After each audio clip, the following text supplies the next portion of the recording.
Every single one of these started as a good idea. Someone sat in their cockpit, maybe with a beer, maybe after a bad weekend in the rain, and thought, I can make this boat better. And for a while, it did feel better. But here's the thing nobody tells you. The moment you touch certain parts of a sailboat, you are not just changing how it feels.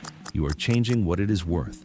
And in most cases, you are changing it in one direction only: down. These are not dumb mistakes. Some of them are genuinely smart upgrades if you plan to keep the boat forever.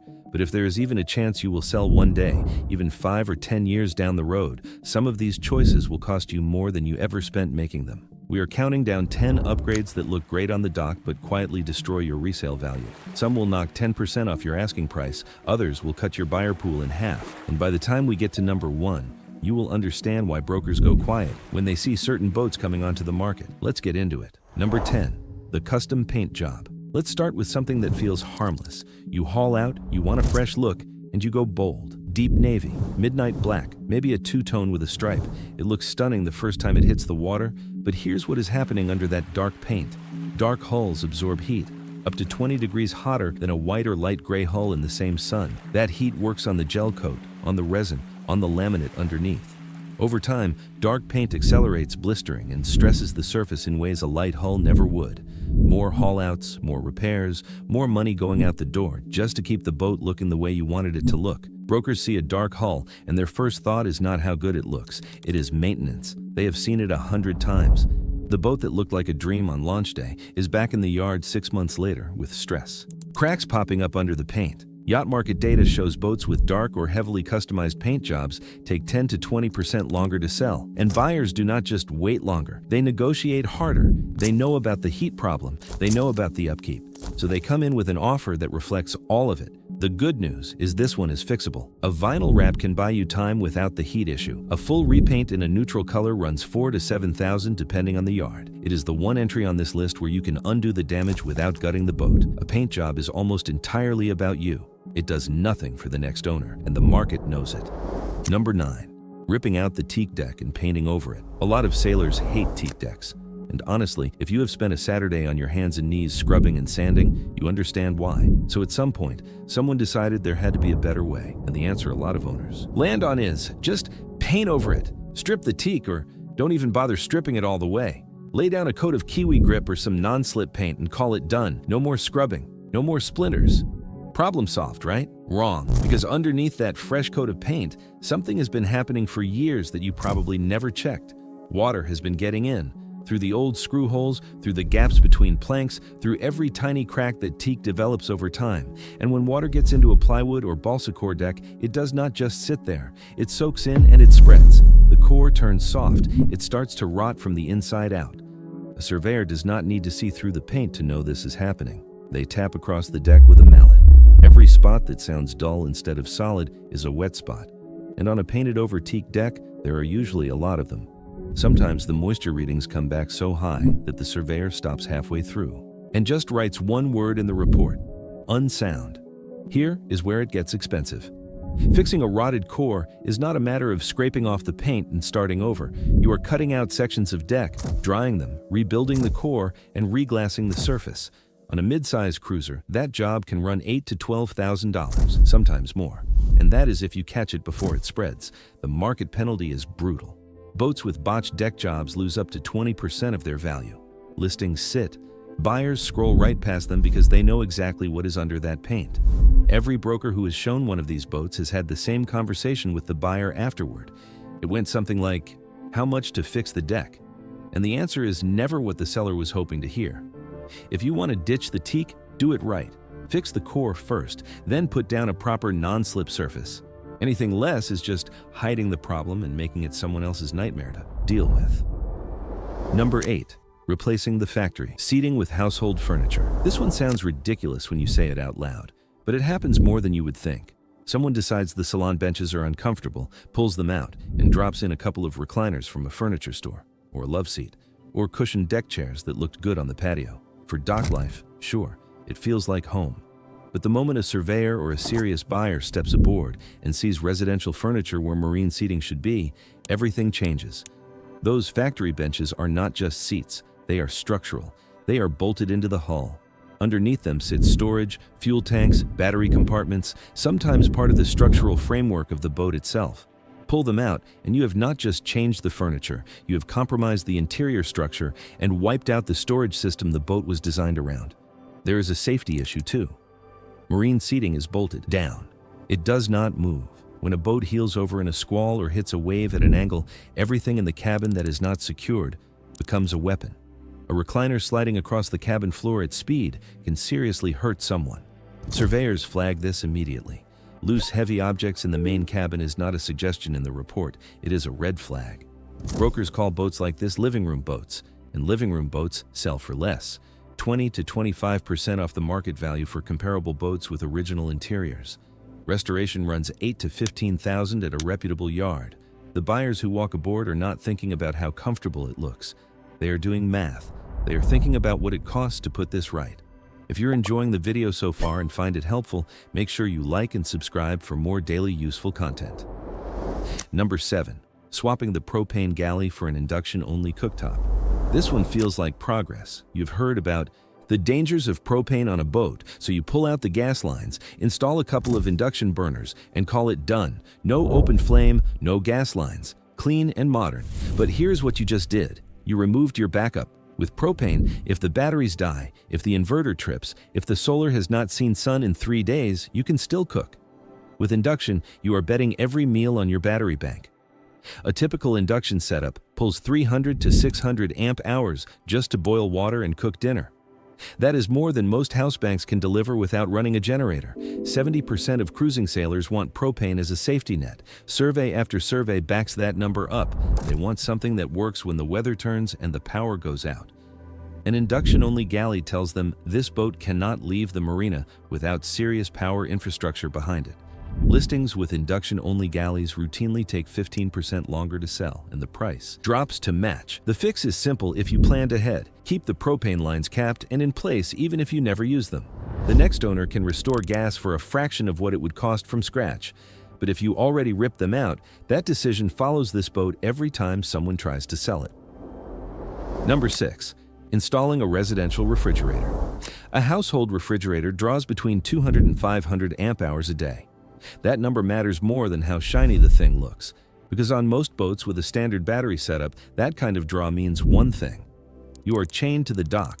The moment you install a residential fridge, you have just ruled out an entire category of buyers. Anyone who wants to anchor out for a weekend, anyone who wants to cruise, anyone who wants to actually go somewhere with this boat. The math does not work, and they know it before they even come aboard. Brokers call these boats dock queens. 1 in 4 buyers will not even make an offer on a shore power-dependent boat. Listings with residential fridges routinely sit unsold for 6 to 12 months longer than boats with proper marine refrigeration. The label sticks. Dock queen, and once it is on there, it is hard to shake. The fix costs $4,000 to $7,000 to swap in a proper marine fridge and rewire everything to spec. That is real money, but it is less than the hit you take on resale by leaving a household unit in there. Every hour that fridge hums at the dock, it is quietly pulling value out of the boat. Number 5. The composting toilet swap. Here is one that splits boat owners right down the middle. Half of them think it is genius. The other half will not set foot on a boat that has one. And that split is exactly why it destroys resale value. The pitch is easy to understand. Rip out the old pump-out head, ditch the holding tank, drop in a composting unit. No more marina pump-out fees. No more dealing with black water hoses. Sounds great on paper, but the numbers tell a different story. Boat show data from the biggest events in the industry shows that 55% of buyers walk away the moment they see a composting head. Not negotiating, not asking questions, just gone. And the spousal veto rate on these is 2 to 1. Women reject composting setups twice as often as men. Brokers have a nickname for this one too, the deal breaker bucket. And they are not joking. After a composting head install, the buyer pool does not shrink a little. It collapses from roughly 65% of the market down to about 35%. That is not a dip. That is losing half your potential buyers overnight. Reverting to a standard marine head costs $2,000 to $3,000 in parts and labor. Not terrible. But the damage to how long the boat sits unsold is real. Every broker keeps a mental list of listings that languished for months because of this single upgrade. If you want to keep your options open, make sure any composting system is bolt-on and reversible. The market is clear on this one. Half your buyers just walked off the dock. Number 4. A DIY lithium battery upgrade. Lithium batteries are genuinely the future of marine power. There is no argument there. They are lighter, they hold more energy, they last longer, and they charge faster than anything else on the water right now. The problem is not lithium. The problem is how most people install it. Walk through any marina and look at the boats that went lithium in the last few years. A surprising number of them did it themselves, and a surprising number of those jobs are a mess. Mismatched cells, household wire instead of marine grade, no proper battery management system, charge sources dumping power with no regulation. It looks like someone opened up a box of parts and figured it out as they went along. 35% of owner-installed lithium systems get flagged during pre-purchase surveys. That is more than 1 in 3. And when surveyor flags it, the report is not kind. Non-compliant wiring, no main fuse within 7 inches of the battery, BMS not integrated with the charging system, fire risk. That last one is not a suggestion, it is a statement of fact. A BYC standard E13 sets the minimum for how lithium systems should be installed. Most DIY jobs do not come close, and insurers have started paying attention. Some are denying hull coverage outright for non-compliant lithium. Others are tacking on 5 to 15% surcharges just because the system was not installed by a certified technician. 1 thermal runaway incident, 1 overheated cell, 1 denied claim, and suddenly a $50,000 loss is sitting in someone's lap because they thought they could figure it out from a YouTube video. Buyers see spaghetti wiring and a pile of unlabeled batteries and they walk. The price drop matches the remediation bill. Ripping out a bad lithium setup and rebuilding it to proper spec costs $10,000 to $15,000 on a typical cruiser. Some shops will not even quote the job unless the old system is completely removed first. Lithium adds value to a boat, but only when it is done right. A professional install, proper documentation, a clean survey note, anything less and you have not added value. You have subtracted it and given the next owner a headache they did not sign up for. Number 3. Converting to electric-only propulsion. This is the one that brokers dread. No engine fumes, no diesel smell, quiet running, green credentials. It checks every box that feels important right now. But here's what actually happens when you pull the diesel and bolt on an electric motor and a lithium battery bank. You trade 400 miles of range for about 40. On a good day, with perfect weather and a full charge, the boat that could once cross to Bermuda cannot leave the bay without a recharge plan. You have also removed redundancy. A diesel engine works when the wind dies, when the batteries are dead, when the weather turns ugly and you need to get somewhere. An electric-only boat has none of that. If the power goes, you are drifting. Buyers see this instantly. The buyer pool for electric-only sailboats collapses to less than 10%. 9 out of 10 buyers walk away. Yacht World listings with electric-only propulsion sit on the market for 18 months or more. Some sit for 2 years. The offers never come. The financial hit is brutal on both ends. Owners spend $20,000 or more on the conversion. Then they watch the resale value drop by the same amount or more. Diesel reinstall quotes run $18,000 to $25,000 if the original engine is even still available. Every surveyor flags the missing diesel as a functional downgrade. The only safe way to play with electric is hybrid. Keep the diesel. Add a bolt-on motor that supplements it. Remove the diesel entirely, and you have locked this boat into a niche so small it is almost unsellable. You did not upgrade the boat, you turned it into an experiment. Number 2. Installing a custom enclosed cockpit or pilot house edition. A lot of sailors fall in love with the idea of sailing from inside. Rain, cold, spray. Being able to steer from a warm, dry space with a good view sounds like a serious quality of life improvement, so some owners build it. A custom enclosed cockpit, a pilot house edition. Sometimes it is beautifully done. Solid fiberglass, good visibility, proper drainage. But here's what they never stop to think about. The center of gravity just moved up. The wind profile just got bigger. The structural loads on the deck and the hull are completely different from what the original designer calculated. The boat no longer matches the engineering it was built and certified under. Surveyors catch this immediately. The report says something like, custom structure added to deck. Original stability calculations no longer valid.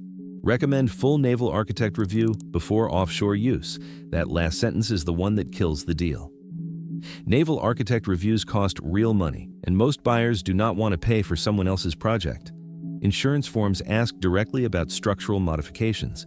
If you disclose the addition, most underwriters will refuse hull coverage beyond coastal waters or load the policy with exclusions that make it nearly worthless for anything serious. If you do not disclose it and something goes wrong, the policy is void. They find out. They always do. The economics are ugly. A proper cockpit enclosure done right with engineering sign-off runs $20,000 to $40,000, but the resale hit is worse. Buyers see custom structure and their first question is never how nice it looks. It is who designed this and did anyone check the math? This is the entry on this list where the damage is almost impossible to undo cleanly. You cannot rip it off and go back to the original cockpit without leaving scars that require serious repair. Once you build up, you have changed the boat permanently, and the market treats it exactly that way. Number 1, cutting or opening a structural bulkhead. Here is the one that can turn a perfectly good cruiser into a total loss. Not in the water, on paper, and sometimes both. It starts the same way every time. Someone buys a production cruiser, a solid boat, good bones, but the interior feels cramped. The salon is divided up into small compartments and they want it open. They want flow. They want to walk from the galley to the chart table without turning sideways. So they grab a saw and they start cutting. Sometimes they cut a doorway, sometimes they cut an archway, sometimes they take out an entire section, and for a while, it looks great. The boat feels bigger, the light comes through. People come aboard and say, wow. But here's what they just did. On a modern production sailboat, those full-height bulkheads running from the hull to the deck are not just walls, they are the ribs of the boat. They carry the loads from the mast, the rig, the keel. The entire stiffness of the hull depends on those bulkheads staying exactly where they are. Both ISO 12215 and ABYC standards define them as primary structural members. Cut one, and the boat no longer matches the engineering it was designed and certified under. There is no gray area. There is no middle ground. Surveyors are blunt. The report says, structural bulkhead modified. Boat no longer complies with original design assumptions. Full engineered repair recommended before offshore use. That is insurance code for no blue water coverage and no payout if something goes wrong. Ask any yard what it costs to rebuild a structural bulkhead modification on a 40-foot cruiser with a naval architect's approval, with all the cabinetry and liners restored. The answer starts at $20,000 and climbs fast. 200 hours of labor is common. Add materials, haul out, and engineering fees, and you are looking at $20,000 to $30,000. On a cruiser worth $80,000 or $90,000, that repair bill is flirting with constructive total loss, and insurers know this math better than anyone. If the repair cost exceeds the insured value, they write the boat off and walk away. This is not a hypothetical. A guy bought a 42-foot production cruiser and wanted an open-plan saloon, cut a massive archway right through the main bulkhead, lived with it for 2 years, loved it. Then he tried to sell. The buyer's surveyor flagged it as a major structural deficiency. The yard quoted mid-five figures to restore it. The insurer paid out on the existing policy and took the hull as salvage. That boat, once a solid blue water cruiser, became something no broker would touch.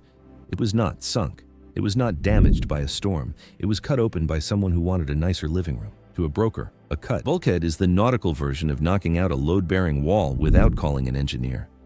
Most serious buyers walk away before they finish reading the survey. The boat is technically totaled. No fresh paint, no new cushions, no amount of work on the surface can fix the fact that the structure has been altered, and the next owner, whoever they are, inherits that problem whether they know about it or not. If you already have a cut bulkhead, the only way forward is brutal honesty.